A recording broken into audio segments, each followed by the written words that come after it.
काजी Ahmad reporter Khalid Hussain Chandio.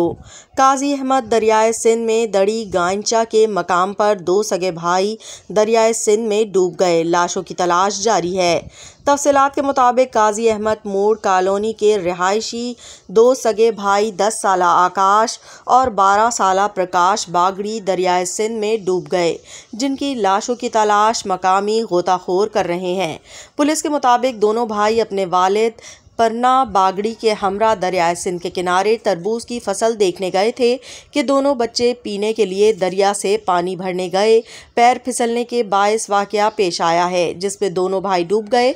दोनों बच्चों की तलाशी मकामी गोताखोर अपनी मदद आप के तहत कर रहे हैं, जबकि इतला के बावजूद ताहाल सरकारी सतह पर बच्चों की तलाश का अमल शुरू नहीं हो सका है। दूसरी जानिब दो बच्चों के अचानक डूब जाने पर वालिदैन पर गशी के दौरे तारी हैं और घर में कोहराम बर्पा हो गया है।